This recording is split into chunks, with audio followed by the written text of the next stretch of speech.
ലൈംഗിക അതിക്രമ കേസിൽ സംവിധായകൻ രഞ്ജിത്തിന്റെ മുൻകൂർ ജാമ്യാപേക്ഷ ഹൈക്കോടതി ഇന്നാണ് പരിഗണിക്കുക. പശ്ചിമ ബംഗാളിലെ നടിയുടെ പരാതിക്ക് പിന്നിൽ ഗൂഢലക്ഷ്യമെന്നാണ് രഞ്ജിത്ത് പറയുന്നത്. നടൻ അലൻസീറിന് എതിരായ കേസിലും അന്വേഷണ സംഘം തുടർ നടപടികൾ സ്വീകരിക്കും. എസ് ശ്യാംകുമാർ കൊച്ചിയിൽ നിന്ന് വീണ്ടും ചേരുന്നു. ശ്യാം, വിശദാംശങ്ങൾ. യഥാർത്ഥത്തിൽ ഈ ബംഗാളിലെ ഈ നടിക്കെതിരായിട്ട് ഒരു കേസ് രഞ്ജിത്ത് ഫയൽ ചെയ്യുമെന്ന് പറഞ്ഞിരുന്നു, മാനനഷ്ട കേസ്.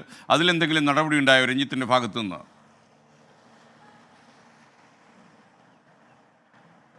SK നിലവിൽ ഇതുവരെ രഞ്ജിത്ത് ബംഗാളി നടിക്ക് പരാതിക്കാരിയായ നടിക്കെതിരായിട്ടുള്ള നിയമ നടപടികൾക്ക് തുടക്കം കുറിച്ചിട്ടില്ല. പക്ഷേ രഞ്ജിത്തിന്റെ മുൻകൂർ ജാമ്യാപേക്ഷയിൽ പറയുന്ന ഒരു പ്രധാനപ്പെട്ട കാര്യം 15 വർഷം മുൻപാണ് ഈ നടി ആരോപിക്കുന്ന കേസിനാസ്പദമായ സംഭവം ഉണ്ടാകുന്നത്.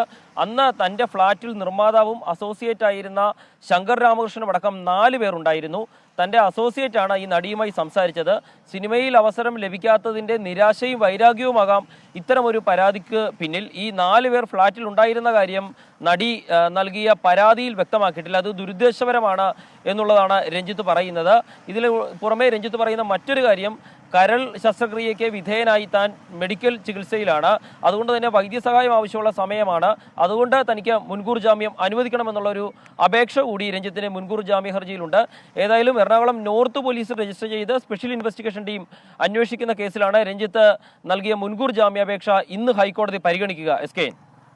Okay, thank you Shyamkumar.